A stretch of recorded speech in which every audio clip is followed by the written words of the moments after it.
10 aroma uang.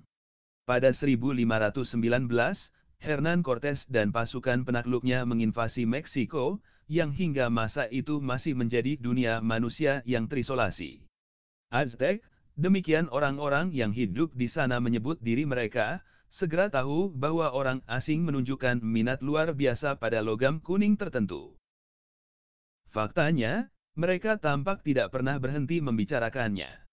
Kaum pribumi tidak mengenal emas, sangat indah dan mudah dikerjakan, sehingga mereka menggunakannya untuk membuat perhiasan dan patung-patung, dan mereka terkadang menggunakan serbuk emas sebagai alat tukar. Namun, ketika orang Aztec ingin membeli sesuatu, dia biasanya membayar dengan biji kakao atau gulungan kain. Oleh karena itu, obsesi orang Spanyol pada emas tampaknya tak bisa dijelaskan. Apa yang membuatnya begitu penting? Logam yang tidak bisa dimakan, diminum, atau dijalin, dan terlalu lunak untuk digunakan sebagai peralatan atau senjata. Ketika kaum pribumi menanyai Cortés mengapa orang-orang Spanyol begitu tergila-gila pada emas, sang penakluk itu menjawab, "Karena saya dan kawan-kawan saya menderita penyakit hati yang hanya bisa diobati dengan emas." Di dunia Afroasia, tempat asal orang-orang Spanyol itu, obsesi pada emas benar-benar epidemis. Bahkan, permusuhan paling sengit disebabkan oleh logam kuning tak berguna itu. 3 abad sebelum penaklukan Meksiko, para leluhur Cortés dan angkatan perangnya melancarkan perang agama berdarah melawan kerajaan-kerajaan Muslim di Iberia dan Afrika Utara. Para pengikut Kristus dan para pengikut Allah saling bunuh sampai angka ribuan, memorak-porandakan ladang-ladang dan perkebunan, dan mengubah kota-kota makmur menjadi reruntuhan yang membara, semua untuk kemegahan yang lebih besar Kristus atau Allah. Ketika orang Kristen pelan-pelan di atas angin, mereka menandai kemenangan-kemenangan tidak hanya dengan menghancurkan masjid-masjid dan membangun gereja-gereja, tetapi juga mengeluarkan koin-koin baru emas dan perak dengan lambang salib, dan bersyukur kepada Tuhan atas bantuannya memerangi orang-orang kafir. Namun, bersamaan dengan mata uang baru itu, para pemenang mencetak jenis koin lain, yang disebut millares, yang membawa sebuah pesan agak berbeda. Koin segi 4 yang dibuat orang-orang Kristen penakluk itu dihiasi dengan rangkaian tulisan Arab yang menyatakan, tidak ada Tuhan selain Allah, dan Muhammad adalah utusan Allah. Bahkan, Uskup Katolik Melgueil dan Agde mengeluarkan salinan koin-koin Muslim itu, dan orang-orang Kristen yang takut Tuhan dengan senang hati menggunakannya. Toleransi juga mekar di balik bukit. Para pedagang Muslim di Afrika Utara melakukan bisnis dengan menggunakan koin-koin seperti florin Florentin, ducat Venetia, dan gigliato Neapolit.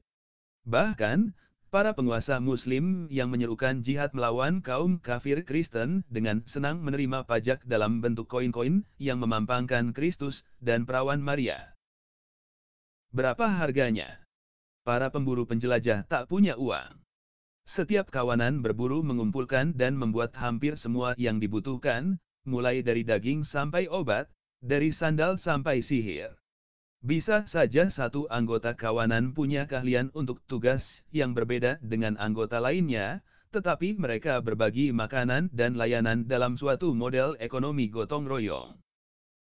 Sekerat daging yang diberikan secara gratis membawa asumsi pembalasan, katakanlah bantuan medis gratis. Kawanan independen secara ekonomi, hanya beberapa item langka yang tidak bisa ditemukan secara lokal, kerang laut, pewarna, obsidian, dan sejenisnya, yang harus didapatkan dari orang asing.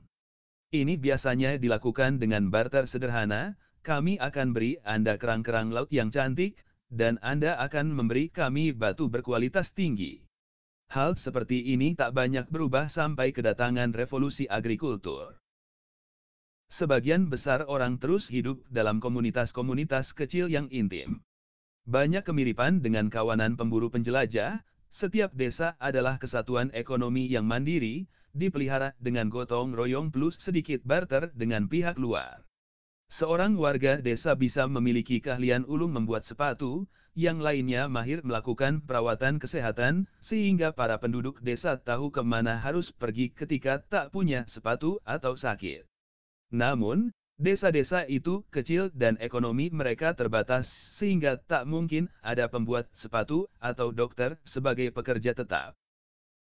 Munculnya kota-kota dan kerajaan-kerajaan, serta perbaikan infrastruktur transportasi membawa peluang-peluang baru spesialisasi. Kota-kota dengan penduduk padat menyediakan pekerjaan tetap bukan hanya bagi pembuat sepatu dan dokter profesional, melainkan juga tukang kayu, pendeta, tentara, dan pengacara. Desa-desa yang mendapatkan reputasi sebagai produsen anggur yang benar-benar baik, minyak zaitun, atau keramik menyadari bahwa mereka layak mengupayakan keahlian di produk itu secara eksklusif dan memperdagangkannya dengan penduduk lain untuk semua barang yang mereka butuhkan. Ini membawa makna yang sangat banyak. Iklim dan tanah berbeda, lalu mengapa pula harus minum anggur yang biasa-biasa saja dari halaman belakang jika kamu bisa membeli varietas yang lebih halus dari tempat yang tanah dan iklimnya jauh lebih cocok untuk tanaman anggur. Jika tanah liat di halaman belakang bisa dijadikan pot yang lebih kuat dan lebih indah, maka kamu bisa melakukan pertukaran. Lebih dari itu, pekerja tetap spesialis anggur dan pembuat pot, belum lagi dokter dan pengacara, bisa mengasah keahlian mereka demi kepentingan semua. Namun, spesialisasi menciptakan sebuah masalah. Bagaimana kamu bisa mengatur pertukaran barang antar spesialis? Sebuah ekonomi gotong royong tidak bisa berjalan ketika banyak orang yang asing satu sama lain berusaha untuk bekerja sama. Memberi bantuan gratis kepada saudara perempuan atau tetangga adalah satu hal, tetapi merawat orang asing yang mungkin tidak pernah memberikan balasan adalah hal yang sangat berbeda. Orang bisa rugi dalam barter. Namun, barter hanya bisa efektif untuk pertukaran dengan produk terbatas. Barter tidak bisa menjadi basis bagi sebuah ekonomi yang kompleks. Untuk memahami keterbatasan barter, bayangkan Anda memiliki sebuah kebun apel di desa perbukitan yang menghasilkan apel paling renyah, paling manis di seantero provinsi. Anda bekerja begitu keras di kebun sehingga sepatu Anda rusak. Jadi, Anda memacu kereta keledai dan bertolak ke pasar di pusat kota di tepi sungai. Tetangga Anda memberitahu bahwa seorang pembuat sepatu di ujung selatan pasar sudah membuatkannya sepasang sepatu bot yang benar-benar kuat, yang bertahan sampai 5 musim. Anda menemukan toko pembuat sepatu itu dan menawarkan barter sebagian apel Anda ditukar dengan sepatu yang Anda butuhkan. Pembuat sepatu enggan. Berapa banyak apel yang harus dia minta sebagai pembayaran? Setiap hari dia menghadapi puluhan pelanggan, beberapa di antaranya membawa serta beberapa kantung apel, sementara yang lainnya membawa gandum, kambing, atau pakaian, semua dengan kualitas beragam. Ada pula yang menawarkan keahlian dalam mengajukan petisi kepada raja atau mengobati sakit punggung. Terakhir kalinya, pembuat sepatu itu menukar sepatu dengan apel 3 bulan lalu, dan saat itu dia meminta 3 kantung apel. Atau, mungkin 4. Namun, pikirkanlah, apel-apel itu apel lembah yang masam, bukan apel bukit yang istimewa. Di sisi lain, pada kejadian sebelumnya, apel-apel itu ditukar dengan sepatu perempuan kecil. Teman ini minta bot ukuran pria. Di samping itu, dalam beberapa pekan terakhir penyakit membinasakan ternak di seluruh kota, dan kulit menjadi jarang. Para penyamak mulai meminta 2 kali harga sepatu yang sudah jadi untuk mendapatkan kulit dalam jumlah yang sama. Apakah itu tak boleh dipertimbangkan? Dalam sebuah ekonomi barter, setiap hari pembuat sepatu dan penanam apel harus belajar lagi dan lagi harga-harga relatif puluhan komoditas. Jika ada 100 komoditas yang berbeda diperdagangkan di pasar, maka para pembeli dan penjual harus tahu 4.950 nilai tukar yang berbeda-beda. Dan, jika ada 1.000 komoditas yang berbeda diperdagangkan, pembeli dan penjual harus mencerna 499.500 nilai tukar yang berbeda. Bisakah Anda bayangkan? Bahkan, lebih parah. Sekalipun Anda berhasil mengalkulasi berapa banyak apel yang setara dengan sepasang sepatu, barter tidak selalu bisa dilakukan. Lagi pula, perdagangan memerlukan setiap pihak ingin apa yang ditawarkan oleh pihak lain. Apa yang terjadi jika pembuat sepatu tidak menyukai apel dan, pada saat itu yang diinginkan adalah perceraian? Benar, petani bisa mencari pengacara yang menyukai apel dan menyusun transaksi tiga pihak. Namun, bagaimana kalau pengacara itu sudah kebanyakan pel, dan dia benar-benar butuh jasa pangkas rambut? Sebagian masyarakat berusaha mengatasi problem itu dengan menciptakan sistem barter pusat yang mengumpulkan produk-produk dari para spesialis petani dan manufaktur dan mendistribusikan produk-produk itu ke mereka yang membutuhkan. Eksperimen yang paling besar dan paling terkenal dilakukan di Uni Soviet dan gagal merana. Setiap orang akan bekerja menurut kemampuan mereka dan menerima menurut kebutuhan mereka. Terbukti dalam praktiknya menjadi setiap orang bekerja sesedikit mungkin yang bisa mereka lakukan, dan menerima sebanyak mungkin yang bisa mereka rengkuh. Eksperimen yang lebih moderat dan lebih berhasil dilakukan di tempat lain, misalnya di Imperium Inca. Meskipun demikian, sebagian besar masyarakat menemukan cara yang lebih mudah untuk menghubungkan ahli dalam jumlah besar, mereka mengembangkan uang, kerang dan rokok. Uang diciptakan berkali-kali di banyak tempat. Pengembangannya tak membutuhkan terobosan teknologi, ini benar-benar revolusi mental. Yang dibutuhkan adalah penciptaan suatu realitas intersubjektif baru yang muncul semata-mata dalam imajinasi bersama orang-orang. Uang bukanlah fisik koin atau uang kertas. Uang adalah segala yang orang bersedia menggunakannya untuk merepresentasi secara sistematis nilai benda lain untuk tujuan pertukaran barang dan jasa. Uang memungkinkan orang membandingkan dengan cepat dan mudah nilai komoditas-komoditas yang berbeda, seperti apel, sepatu, dan perceraian, untuk menukar dengan mudah satu benda dengan benda lainnya, dan untuk menyimpan kekayaan dengan nyaman. Ada banyak jenis uang. Yang paling terkenal adalah koin, yakni kepingan standar logam yang dicetak. Namun, uang ada jauh sebelum penemuan koin, dan budaya-budaya tumbuh makmur dengan menggunakan benda-benda lain sebagai mata uang, seperti kerang, sapi, kulit, garam, biji-bijian, manik-manik, pakaian, dan promes. Kerang kuok digunakan sebagai uang selama sekitar 4.000 tahun di seluruh Afrika, Asia Selatan, Asia Timur, dan Oseania. Pajak masih dibayar dengan kerang-kerang kuok di Uganda, Inggris pada awal abad ke-20.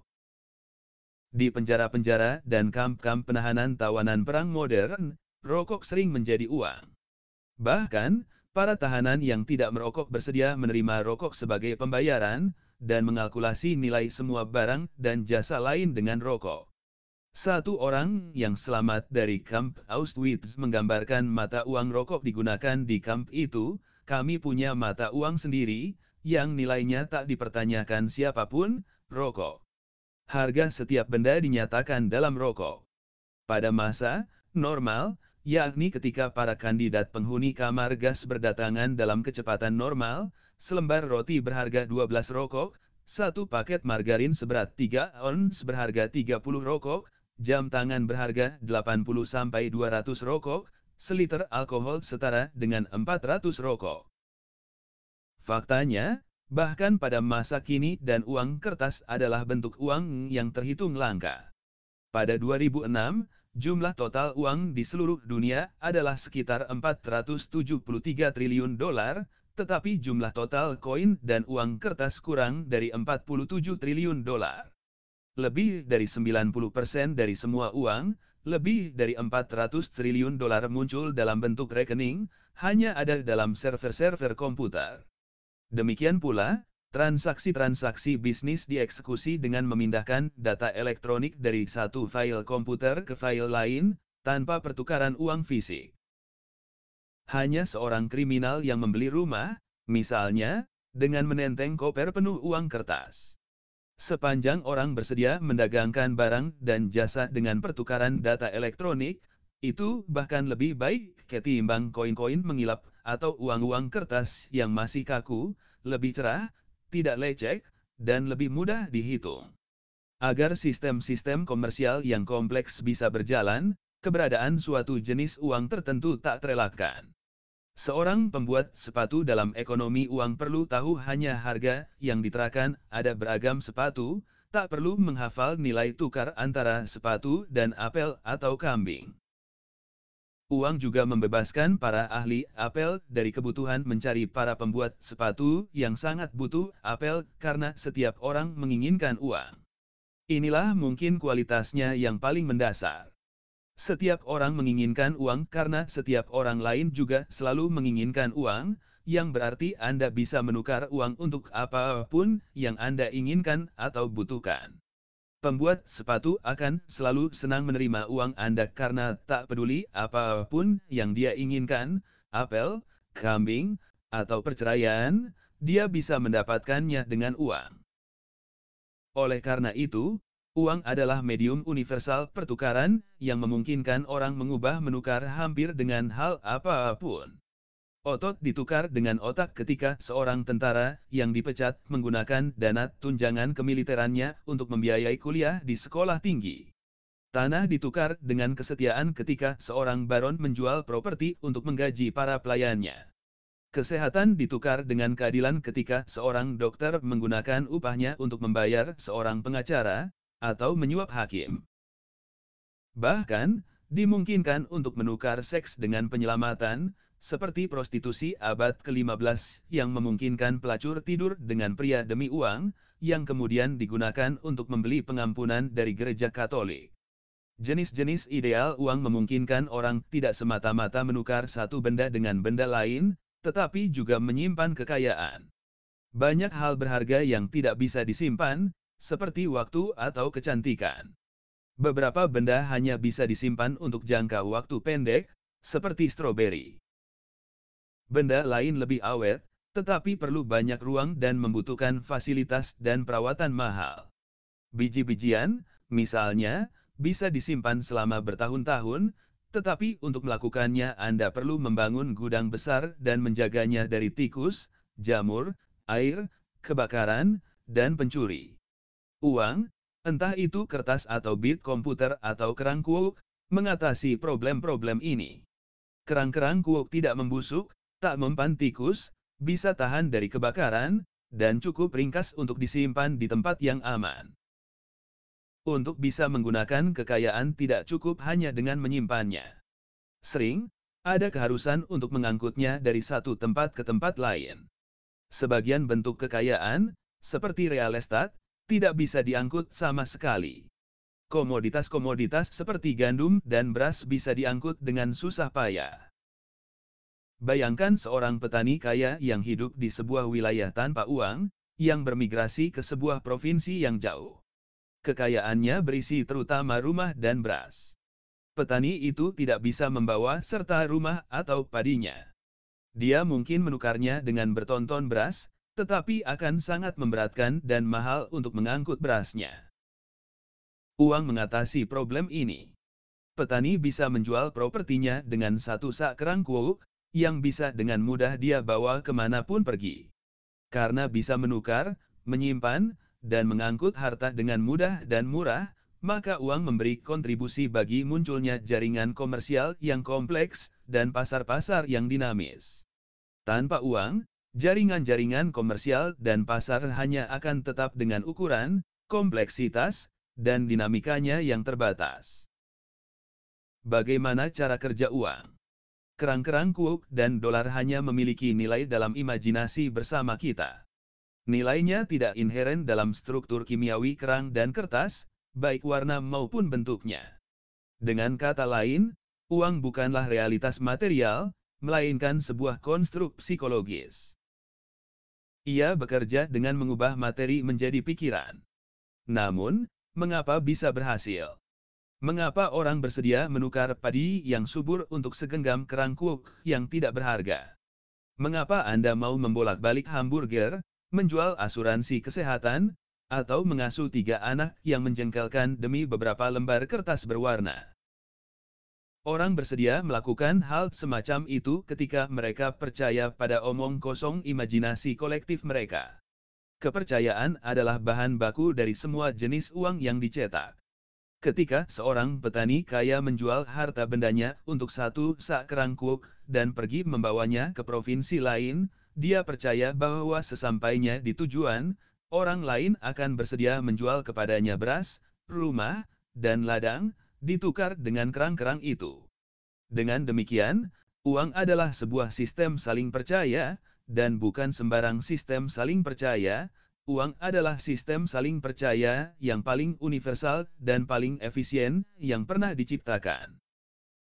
Yang menciptakan kepercayaan ini adalah suatu jalinan relasi-relasi politik, sosial, dan ekonomi yang sangat rumit dan jangka panjang. Mengapa saya mempercayai kerang kuok, koin emas, atau kertas dolar? Karena para tetangga saya mempercayainya juga. Dan para tetangga saya mempercayainya karena saya mempercayainya. Dan kami semua mempercayainya karena raja saya mempercayainya dan memintanya sebagai pajak, dan karena pendeta kami mempercayainya dan memintanya sebagai sedekah. Ambillah selembar kertas dolar dan perhatikan baik-baik. Anda akan melihat bahwa ia hanyalah selembar kertas berwarna dengan tanda tangan Menteri Keuangan Amerika Serikat di satu sisi, dan slogan, "In God We Trust," di sisi lainnya. Kita menerima dolar sebagai pembayaran karena kita percaya ada Tuhan dan Menteri Keuangan Amerika Serikat. Peran krusial kepercayaan menjelaskan mengapa sistem keuangan kita juga sangat erat terkait dengan sistem politik, sosial, dan ideologi kita, mengapa krisis finansial sering dipicu oleh perkembangan politik, dan mengapa pasar saham bisa naik atau turun bergantung pada bagaimana perasaan pedagang pada pagi hari. Pada mulanya, ketika versi-versi pertama uang diciptakan, orang tidak memiliki bentuk kepercayaan seperti ini sehingga diperlukan untuk mendefinisikan sesuatu sebagai uang yang memiliki nilai intrinsik real. Uang pertama yang dikenal sejarah, uang jelai Sumeria, adalah contoh yang bagus. Uang itu muncul di Sumeria sekitar 3000 SM, pada saat dan tempat yang sama, dan dalam keadaan yang sama, ketika tulisan muncul. Sebagaimana berkembangnya tulisan untuk menjawab kebutuhan dari intensifnya aktivitas-aktivitas administratif, begitu pula uang jelai berkembang untuk menjawab kebutuhan dari intensifnya aktivitas-aktivitas ekonomi. Uang jelai hanyalah jelai, jumlah tertentu biji-bijian jelai yang digunakan sebagai ukuran universal untuk menilai dan menukar barang lain dan jasa. Pengukuran yang paling umum adalah sila, setara kira-kira 1 liter. Mangkuk-mangkuk standar, yang bisa menampung 1 sila, diproduksi massal sehingga kapanpun orang perlu membeli atau menjual sesuatu, mudah untuk mengukur jumlah jelai yang diperlukan.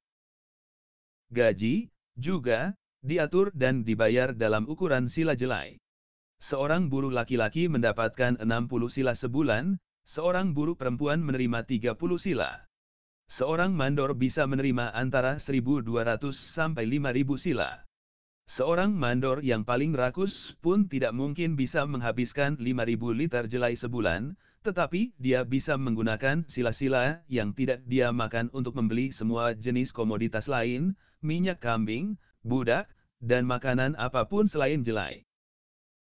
Meskipun jelai memiliki nilai intrinsik, tidak mudah meyakinkan orang untuk menggunakannya sebagai uang dibandingkan komoditas lain. Untuk memahami mengapa demikian, coba pikirkan apa yang terjadi jika Anda membawa 1 sak penuh jelai ke pusat belanja setempat, dan berusaha membeli baju atau pizza. Pedagang mungkin memanggil petugas security. Tetap lebih mudah membangun kepercayaan pada jelai sebagai jenis uang pertama karena jelai memiliki nilai biologis inheren. Manusia bisa memakannya. Di sisi lain, sulit untuk menyimpan dan mengangkut jelai. Terobosan real dalam sejarah moneter terjadi ketika orang mendapatkan kepercayaan pada uang yang tidak memiliki nilai inheren, tetapi lebih mudah untuk disimpan dan diangkut. Uang seperti itu muncul di Mesopotamia kuno pada pertengahan milenium ketiga SM. Ia adalah shekel perak. Shekel perak bukan koin, tetapi perak seberat pukul 8,33 gram. Ketika Undang-Undang Hammurabi mendeklarasikan bahwa seorang laki-laki kalangan atas yang membunuh seorang budak perempuan harus membayar pemiliknya 20 shekel perak, itu berarti dia harus membayar 166 gram perak, bukan 20 koin. Sebagian besar istilah moneter dalam perjanjian lama disebutkan dalam ukuran perak, bukan koin. Para saudara Joseph menjualnya ke orang Ismailia seharga 20 shekel perak, atau 166 gram perak, harga yang sama dengan budak perempuan, padahal dia waktu itu seorang pemuda. Tak seperti sila jelai, shekel perak tak punya nilai inheren. Anda tidak bisa memakannya, meminumnya, atau mengenakan pakaian perak, dan perak terlalu lunak untuk dibuat alat yang berguna, mata bajak atau pedang perak tak ubahnya aluminium foil yang langsung mengerut, kalau digunakan untuk keperluan semacam itu. Ketika digunakan untuk kebutuhan lain, perak dan emas bisa jadi perhiasan, mahkota, dan simbol-simbol status lain, barang-barang mewah yang digunakan kalangan tertentu untuk mengidentifikasi status tinggi. Nilainya murni kultural. Penetapan bobot logam mulia akhirnya melahirkan koin. Koin pertama dalam sejarah muncul sekitar 640 SM, dibuat oleh Raja Alyattes dari Lydia, di bagian barat Anatolia. Koin-koin ini memiliki bobot standar emas atau perak, dan dicetak dengan lambang identifikasi. Lambang itu menjadi saksi dua hal. Pertama, ia mengindikasikan seberapa tinggi nilai logam mulia yang terdapat pada koin itu. Kedua, ia mengidentifikasi otoritas yang mengeluarkan koin dan yang menjamin isinya. Hampir semua koin yang digunakan sekarang adalah keturunan dari koin-koin Lydia. Koin memiliki dua keunggulan penting dibandingkan benda-benda logam tak bertera. Pertama, yang disebut belakangan harus ditimbang setiap transaksi. Kedua, penetapan bobot logam tidaklah cukup. Bagaimana pembuat sepatu tahu bahwa perak yang saya serahkan untuk membeli bot benar-benar perak murni, dan bukan timah yang dilapisi bagian luarnya dengan perak? Koin membantu mengatasi problem ini. Lambang yang dicetak pada koin menjamin nilai yang sesungguhnya, sehingga pembuat sepatu tak perlu membawa alat pengukur dalam proses pembayarannya. Lebih penting lagi, lambang pada koin adalah penanda otoritas politik yang menjamin nilai koin itu. Bentuk dan ukuran lambang sangat bervariasi sepanjang sejarah, tetapi pesannya selalu sama. Saya, Raja Agung Anu bin Fulan, memberi jaminan pribadi bahwa lempengan logam ini berisi persis 5 gram emas. Jika ada orang yang berani memalsukan koin ini, itu berarti dia memalsukan tanda tangan saya, yang bisa menodai reputasi saya. Saya akan menghukum kejahatan semacam itu dengan pembalasan paling keras. Itu sebabnya pemalsuan uang selalu dianggap kejahatan yang jauh lebih serius ketimbang perbuatan penipuan lain.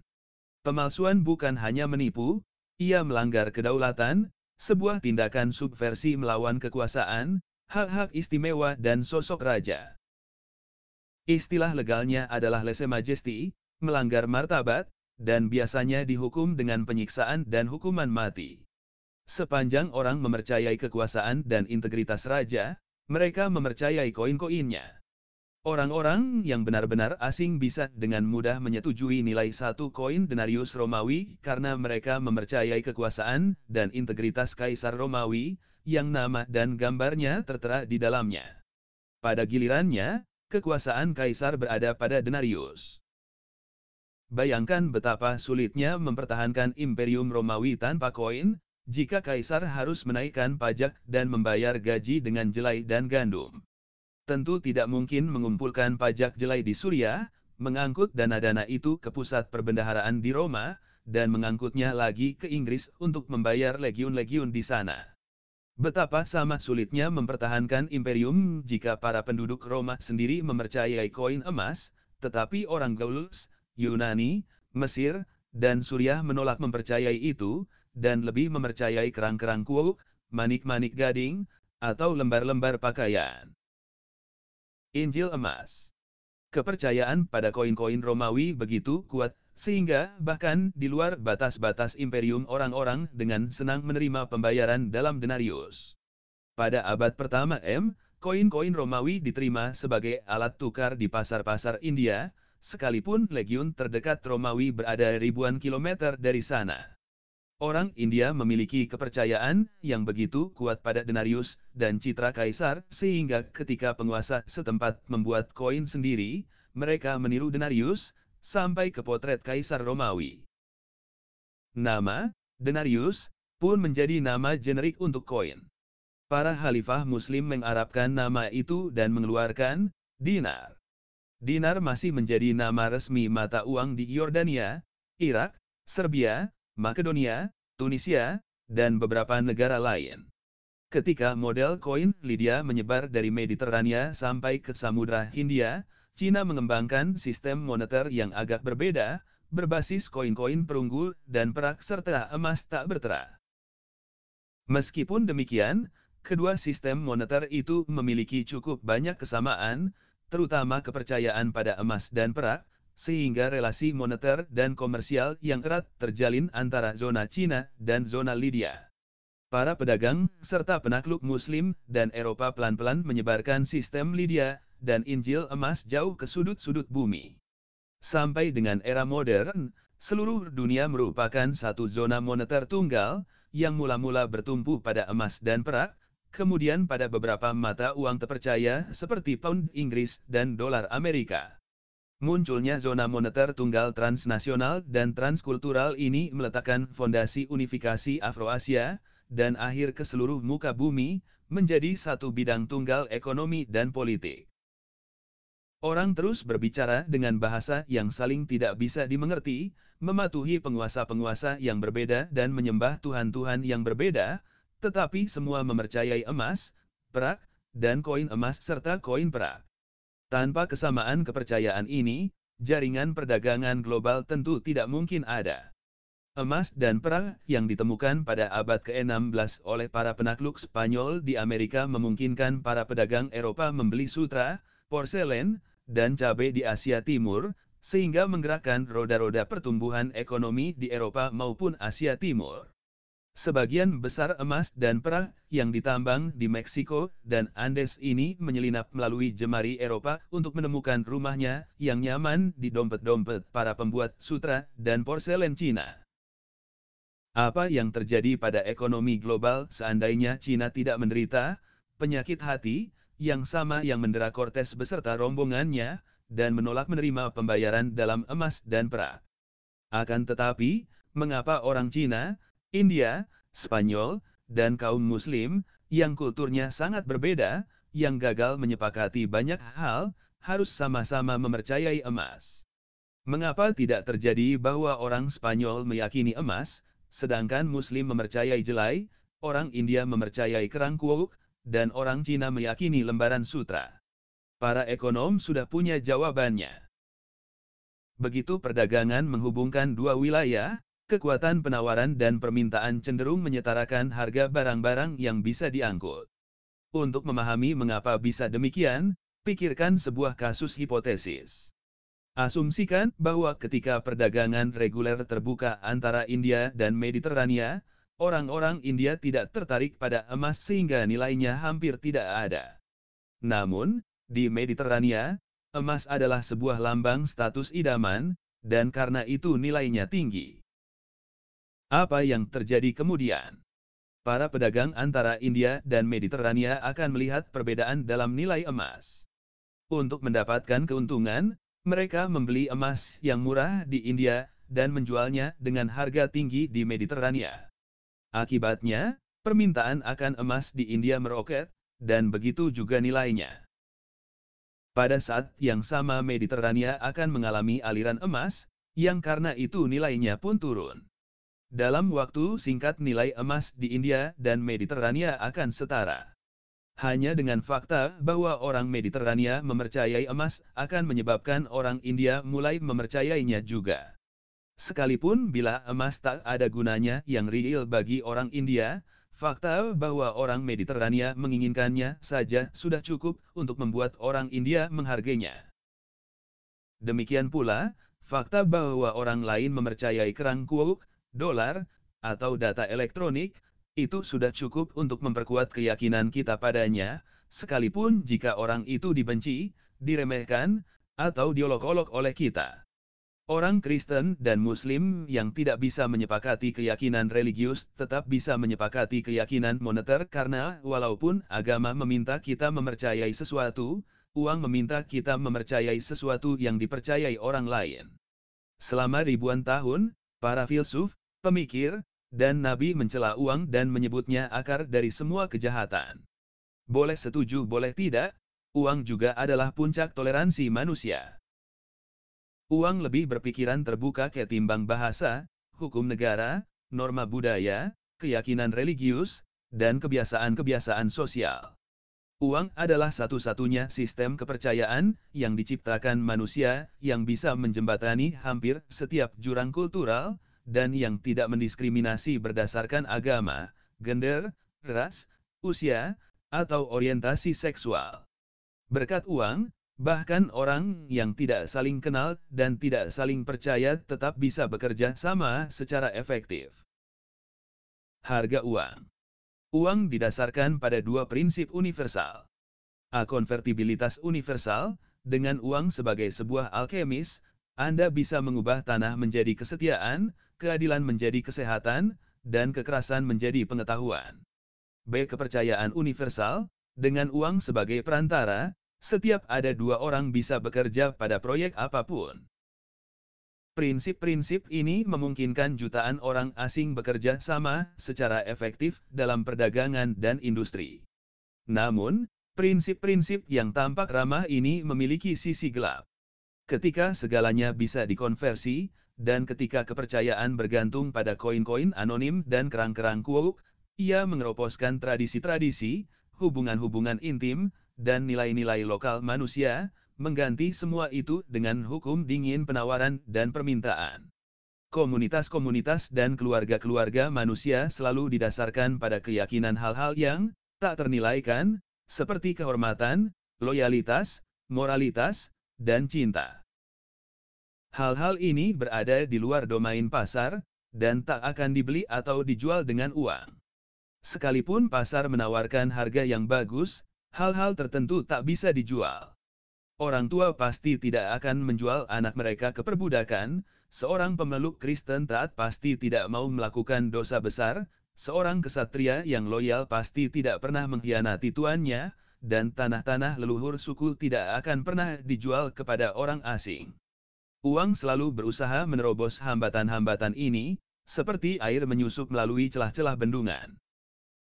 Orang tua terdesak menjual sebagian anaknya ke perbudakan demi membeli makanan bagi yang lain.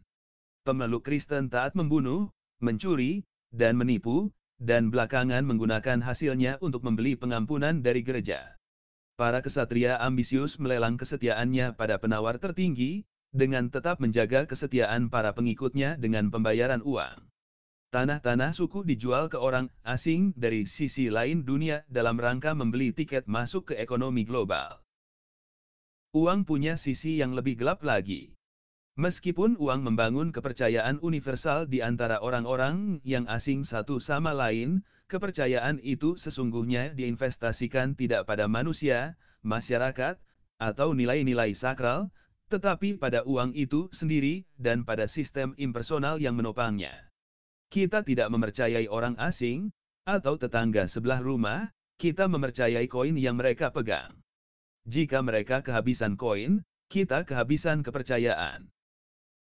Saat uang meruntuhkan bendungan kemanusiaan, agama, dan negara, dunia berada di ambang bahaya menjadi sebuah pasar besar tanpa hati. Oleh karena itu, sejarah ekonomi umat manusia adalah sebuah tarian yang pelik. Orang bergantung pada uang untuk memfasilitas kerja sama antar orang asing, tetapi mereka takut uang akan mengorupsi nilai-nilai dan relasi-relasi intim manusia. Dengan satu tangan orang bersedia menghancurkan bendungan komunal yang menjauhkan gerakan uang dan komersial begitu lama. Namun, dengan tangan lain mereka membangun sebuah dam-dam baru untuk melindungi masyarakat, agama, bahkan lingkungan dari penghambaan kepada kekuatan pasar.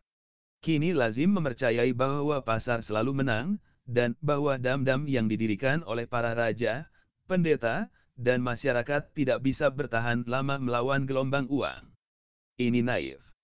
Para petarung brutal, kaum fanatik keagamaan, dan warga negara yang peduli sudah berulang-ulang berhasil menghantam para pedagang yang penuh perhitungan, dan bahkan membentuk ulang ekonomi. Oleh karena itu, tidak mungkin memahami unifikasi manusia sebagai sebuah proses yang murni ekonomi. Untuk memahami bagaimana ribuan kultur yang terisolasi mendekat dari waktu ke waktu untuk membentuk desa global masa kini, kita harus mempertimbangkan peran emas dan perak, tetapi kita tidak bisa mengabaikan peran krusial yang sama dari baja.